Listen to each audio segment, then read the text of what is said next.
bebas.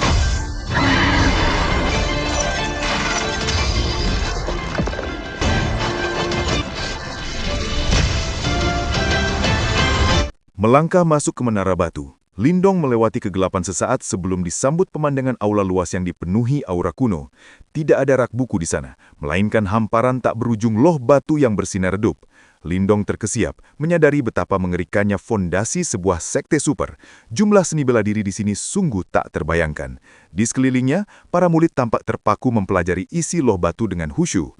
Saat Lindong melangkah lebih dalam, matanya menyapu deretan teknik tingkat manifestasi yang mempesona, mulai dari kekuatan banteng mengamuk hingga langkah naga berenang. Banyaknya koleksi berharga ini sempat membuatnya pening. Seni bela diri yang bisa memicu pertumpahan darah di Kekaisaran Yan besar ternyata hanyalah materi belajar umum yang tersebar bebas di tempat ini.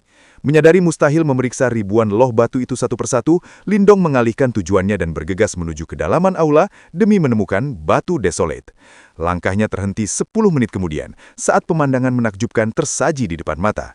Di tengah platform luas, sebuah batu abu-abu raksasa berbentuk bola setinggi ratusan kaki berdiri kokoh. Permukaannya yang retak dan berlumut memancarkan gelombang energi tak kasat mata yang terus berdenyut. Saat gelombang itu menerpa tubuhnya, Lindong bergidik hebat. Jiwanya seolah terseret ke zaman kuno yang penuh kehampaan dan keputusasaan. Bahkan aliran Yuan Power di tubuhnya melambat akibat efek korosif energi tersebut. Lindong segera menyadari bahwa inilah sumber kekuatan desolate yang sesungguhnya. Energi yang jauh lebih mengerikan dibandingkan milik Tong Chuan. Di sekeliling batu raksasa itu, ia melihat banyak murid duduk bermeditasi dalam diam, berusaha menjerap jejak kekuatan purba yang dipancarkan sang batu. Lindong menaiki platform, tak menghiraukan perhatian murid lain, dan memusatkan perhatian pada sebuah loh batu kuno. Ia segera memahami bahwa kekuatan desolate sebenarnya adalah desolation skill, sebuah teknik 10 tingkat yang menghasilkan energi korosif dahsyat, seperti yang pernah digunakan Tong Chuan melawannya. Instruksi pada batu itu menjelaskan metode kultivasi yang sangat spesifik. Praktisi harus menyerap energi langsung dari batu desolate untuk membentuk benih kekuatan di tubuh mereka, yang kemudian dipelihara dengan Yuan Power. Menyadari bahwa latihan ini sepenuhnya bergantung pada keberadaan batu raksasa itu, Lindong mempelajari metodenya dengan seksama sebelum mengalihkan pandangan penuh antisipasi ke arah batu desolate yang menjulang di depannya. Menatap batu desolate yang dipenuhi jejak ribuan tahun, Lindong menyadari betapa kuatnya efek korosif energi tersebut. Tanah di sekitarnya kering kerontang, memaksa para murid bermeditasi dari jarak aman ratusan kaki. Namun setelah merenungkan kembali teknik desolation skill, Lindong tersenyum tipis dan justru melangkah maju melewati batas aman tersebut. Tindakannya seketika memecah keheningan. Para murid membelalak kaget melihat kenekatannya, dan seseorang bahkan meneriakkan peringatan keras bahwa mendekat berarti menyerahkan nyawa pada korosi. Lindong hanya menoleh sekilas untuk memberikan senyum terima kasih tanpa menghentikan langkahnya. Ia terus maju, yakin sepenuhnya bahwa kekuatan misterius yang bersemayam di dalam tubuhnya jauh lebih mendominasi daripada energi batu tersebut. Suara langkah Lindong memecah kesunyian, menciptakan ritme yang selaras dengan ketegangan penonton. Di kejauhan, seorang tetua buta berpakaian abu-abu melangkah keluar dari balik bayangan loh batu. Saat ia mengarahkan pandangan kosongnya ke arah pemuda itu, raut wajahnya yang keriput seketika berubah, menampakkan ketercugatan mendalam atas keberanian Lindong. Di bawah tatapan tak percaya para murid, Lindong terus melangkah mendekati batu desolate, melampaui batas aman 50 kaki yang biasanya menjadi titik henti para murid senior. Keraguan mereka tertahan oleh rasa hormat atas pencapaian Lindong sebelumnya, membiarkan pemuda itu menembus gelombang energi yang kian mematikan. Tekanan di area itu meningkat drastis, menghantam tubuh Lindong dengan kekuatan korosif yang mengerikan. Jubahnya memudar dan mengering seketika, sementara kulit lapak tangannya menjadi kusam. Efek destruktif ini menegaskan bahwa kekuatan desolate tersebut mampu melahap segalanya, termasuk menggerogoti pertahanan Yuan Power miliknya. Bagi orang biasa, energi korosif ini adalah vonis mati, namun bagi Lindong, solusinya sederhana. Dengan perintah batin, kekuatan devouring bangkit dan melahap habis intrusi kekuatan desolate di tubuhnya, diiringi suara halus menyerupai dedaunan kering yang diremukan. Seketika, kulit tangannya yang layu kembali pulih. Lindong tersenyum, mematahkan lehernya ringan, dan justru mempercepat langkahnya. Pemandangan ini memicu kegemparan. Para murid terbelalak tak percaya menyaksikan seseorang bergerak bebas, seolah kebal terhadap energi yang seharusnya menghancurkan tulang mereka. Sementara itu, di bawah platform, lelaki tua buta di kejauhan menatap lurus dengan mata abunya yang kosong. Meski wajahnya tetap datar, cengkeraman tangannya pada batang sapu mengerak tanpa sadar, mengkhianati ketenangannya. Lindong terus melaju, menembus jarak 10 kaki terakhir dalam sekejap. Di zona inti ini, intensitas energi begitu mengelikan hingga tanah di bawah kakinya langsung hancur menjadi abu setiap kali ia memijaknya. Di bawah tekanan mencekik radius 10 kaki, Lindong bertahan hidup semata-mata berkat perisai kekuatan pelahap. Ia segera merapalkan mantra Desolation Skill dalam benaknya, memancing arus energi abu-abu masuk ke dalam tubuhnya. Alih-alih mengamuk dan merusak, energi liar itu langsung takluk, diredam paksa oleh dominasi kekuatan devouring, dan digiring langsung menuju dantian. Lindong dengan mudah melompati fase adaptasi fisik yang biasanya menyiksa bagi kultivator biasa. Namun, saat melihat aliran udara abu-abu di dantiannya belum juga memadat menjadi benih, ia mengerutkan kening kecewa. Bagi murid lain, tahap awal ini membutuhkan waktu berhari-hari, tetapi bagi standar Lindong, progres kilat ini justru terasa menyiksa lambatnya.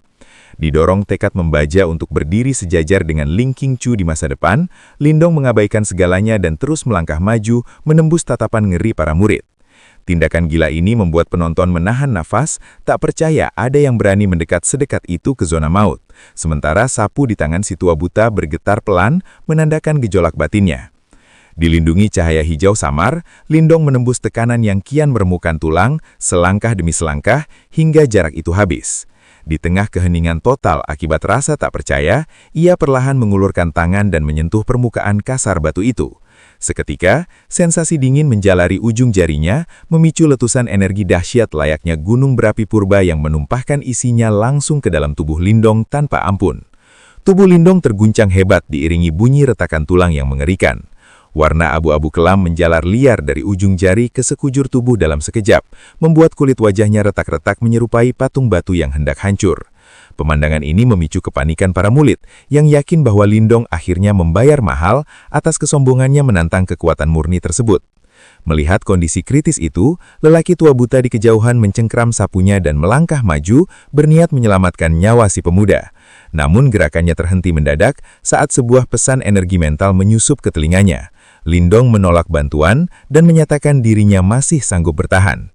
Dengan ekspresi bingung bercampur takjub, sang tetua menarik kembali langkahnya, membiarkan murid itu melanjutkan pertarungan sunyinya melawan batu purba tersebut. Energi abu-abu membanjiri tubuh Lindong layaknya air pasang, melayukan meridiannya dengan kekuatan korosif yang mengerikan. Namun, alih-alih panik, Lindong tetap tenang dan segera mengaktifkan pertahanannya. Cahaya hijau dari Green Heaven Materialized Dragon Skill memancar, meregenerasi organ dan meridian yang rusak, sementara kekuatan Devouring meledak dahsyat untuk melahap arus energi liar tersebut dan memadatkannya menjadi kabut di dalam dantian. Di luar, para murid menatap tak berkedip dengan penuh kekagetan. Tanda-tanda pelapukan fisik yang mengerikan di tubuh Lindong perlahan berhenti dan memudar.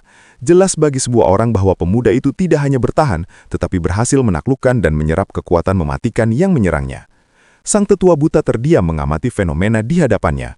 Tubuh Lindong melahap energi korosif itu layaknya jurang maut, menjanjikan pembentukan benih desolet dalam waktu singkat yang memecahkan sejarah sekte. Namun di tengah kelancaran proses itu, situasi berubah drastis. Lindong merasakan gelombang energi dari batu tiba-tiba menjadi agresif dan ganas. Fluktuasi itu tak lagi sekedar energi alam, melainkan berubah menjadi serangan terarah yang mematikan, seakan batu raksasa itu hidup dan sengaja menargetkannya. Lindong membuka matanya, menyadari bahwa serangan ganas itu bukan ulah manusia, melainkan kehendak dari batu desolet itu sendiri. Matanya berbinar saat menyimpulkan identitas asli batu itu, sebuah harta karun Yuan murni yang memiliki jiwa dan kesadaran, setara dengan artefak legendaris Heavenly Sealing Array. Seolah merespons kesadaran Lindong, permukaan batu itu meletuskan cahaya abu-abu keruh yang memadat menjadi kilat dan menyambar ke arahnya. Serangan inisiatif yang belum pernah terjadi selama bertahun-tahun ini membuat seluruh aula gempar. Namun, Lindong tidak gentar. Ia mengerutkan kening dan segera menghantamkan ledakan cahaya hijau dari telapak tangannya untuk menangkis serangan artefak kuno tersebut.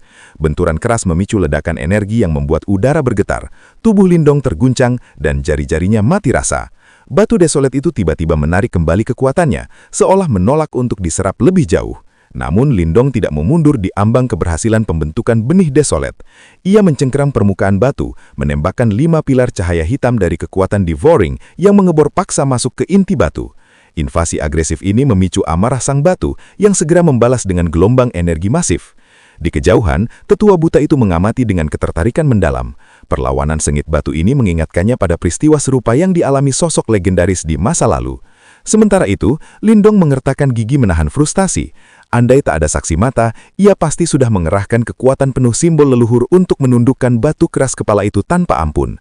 Perlawanan agresif batu desolet membuat upaya Lindong menemui jalan buntu. Jari-jarinya dipaksa lepas satu persatu oleh tekanan energi yang luar biasa.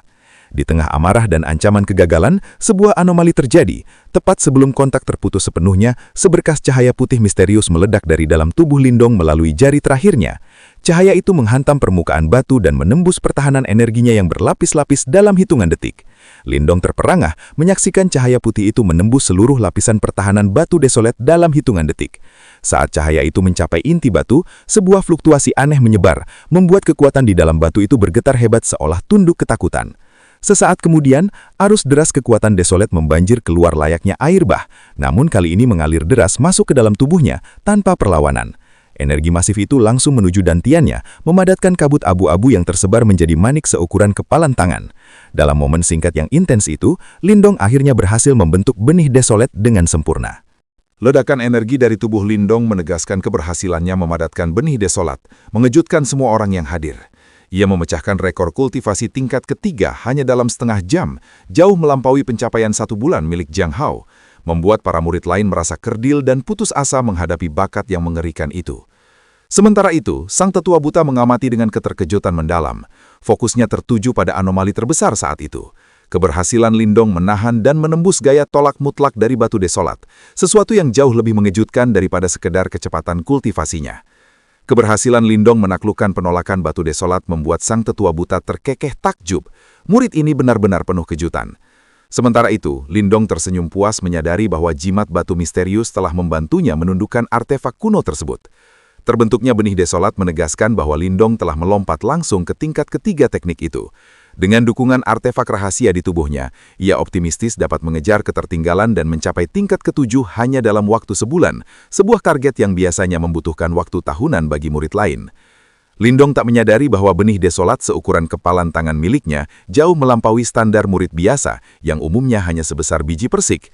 Tak ingin merusak moral murid lain lebih jauh dengan pencapaian gilanya, ia memutuskan mengakhiri latihan dan turun dari platform. Tatapan agum dan aneh mengiringi langkahnya, sebelum akhirnya para murid kembali fokus pada latihan mereka sendiri. Baru saja ia merasa lega terbebas dari sorotan, Lindong dikejutkan oleh kehadiran tetua buta yang tiba-tiba berdiri di belakangnya. Mata kelabu sang tetua seolah memindai seluruh tubuhnya, mengirimkan getaran dingin ke hati Lindong. Dengan suara serak yang menembus jiwa, sang tetua bergumam kagum, membayangkan betapa menariknya ekspresi sang legenda Zoutong jika mengetahui rekor abadinya baru saja dihancurkan oleh seorang junior. Lindong tak berani meremehkan lelaki tua itu. Instingnya menjerit bahwa sosok di hadapannya menyimpan kekuatan yang jauh melampaui para ketua aula, sebuah bukti nyata dari kedalaman fondasi Sekte Dao. Saat Lindong memberi hormat dengan rendah hati untuk menutupi metodenya yang tak lazim, sang tetua justru menepisnya dengan santai. Ia menegaskan bahwa dalam dunia kultivasi, hasil akhir adalah segalanya, dan keberuntungan Lindong mengingatkannya pada sosok legendaris Zoutong. Menyadari ambisi Lindong yang belum terpuaskan oleh deretan seni bela diri biasa di aula itu, lelaki itu berbalik dan melangkah pergi tanpa banyak bicara, menawarkan akses ke tempat rahasia yang pernah dikunjungi Zoutong. Sikap acuh tak acuh sang tetua justru memancing rasa penasaran Lindong. Tergiur oleh kesempatan menelusuri jejak sang legenda yang begitu dihormati di Sekte Dao, Lindong pun memutuskan mengikuti langkah sosok misterius tersebut. Setelah 1 jam berjalan dalam keheningan, langkah sang tetua terhenti di depan sebuah kubah cahaya yang melindungi 4 loh batu samar. Tanpa ragu, lelaki itu merobek penghalang tersebut hanya dengan sapuan jari yang dialiri energi mental. Lindong terkesiap merasakan densitas kekuatan itu. Jika energi mentalnya hanyalah mata air, maka milik sang tetua adalah samudra tak bertepi. Ternyata, sosok misterius ini adalah kultivator energi mental tingkat tinggi. Mengikuti sang tetua masuk ke dalam kubah, Lindong langsung disambut oleh tekanan berat yang memancar dari 4 loh batu hitam kuno di hadapan mereka. 4 loh batu hitam itu menjulang laksana binatang purba, memancarkan aura ganas yang menekan jiwa dan jauh melampaui loh batu biasa di aula luar. Sang tetua menjelaskan bahwa ini adalah kumpulan seni bela diri terkuat setelah kitab penghancuran besar, dengan tingkat kesulitan yang bertingkat. Tablet pertama saja hanya mampu dikuasai oleh segelintir murid senior, sementara 3 sisanya belum tersentuh oleh generasi saat ini. Bahkan, sosok legendaris Zoutong hanya mampu menaklukkan tablet ketiga dan sempat gagal pada tablet keempat saat percobaan pertamanya. Kegagalan itu bukan disebabkan oleh kurangnya bakat, melainkan karena persyaratan mutlak tablet keempat yang menuntut penguasaan ganda atas kekuatan Yuan dan energi mental. Jantung Lindong berdegup kencang mendengar penjelasan itu. Persyaratan unik yang menjadi penghalang bagi orang lain justru terdengar seolah ditakdirkan khusus untuknya. Tanpa banyak bicara lagi, sang tetua mempersilahkan Lindong mengamati dan menentukan pilihannya sendiri. Lindong mengangguk hormat dan segera memeriksa loh batu pertama. Permukaannya sehitam logam dengan ukiran tinju megah bintang besar yang memancarkan aura kekerasan murni, teknik tipe kekuatan fisik yang dikuasai Jiang Hao. Setelah menimbangnya sejenak, ia beralih ke loh batu kedua.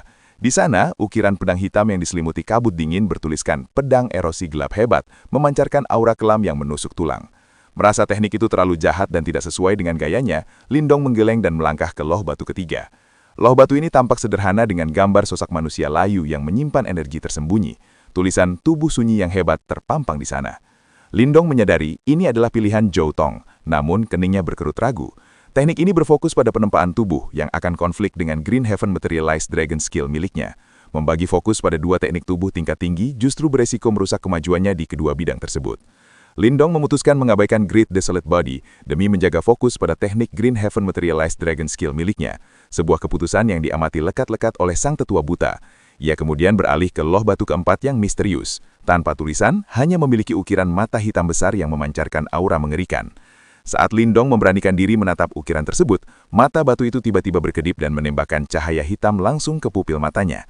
Lindong sempat panik dan menyiapkan pertahanan diri, namun ia segera menyadari bahwa cahaya tersebut tidak berbahaya, melainkan sebuah metode transmisi yang mengirimkan informasi langsung ke dalam kesadarannya. Informasi kuno membanjiri benak Lindong tentang Huang, binatang purba bermata satu yang mampu mengubah ribuan kilometer menjadi tanah tandus hanya dengan membuka matanya. Teknik mata iblis sunyi ini begitu mengerikan, namun minim petunjuk kultivasi, memicu pergulatan batin yang hebat dalam diri Lindong selama setengah jam. Sang tetua buta yang mengamati dalam diam sempat merasa kecewa saat melihat Lindong mundur selangkah, mengira pemuda itu akhirnya menyerah pada tekanan teknik tersebut. Namun, kekecewaan itu seketika berubah menjadi ketercegutan saat Lindong justru duduk bersila di depan loh batu itu. Dengan tindakan itu, Lindong menegaskan pilihannya untuk menantang resiko dan menguasai seni bela diri paling misterius di aula tersebut. Sang tetua memperingatkan bahwa resiko teknik ini sangat fatal. Satu kesalahan dapat menyebabkan kebutaan permanen, persis seperti nasib yang menimpanya di masa lalu. Meski mengetahui fakta mengerikan itu, Lindong tak gentar. Berpegang teguh pada prinsip bahwa tidak ada kekuatan yang gratis di dunia ini, Lindong menerima resiko tersebut sebagai harga yang pantas. Di bawah tatapan rumit sang tetua, Lindong memejamkan mata dan membulatkan tekad untuk menaklukkan teknik mematikan itu.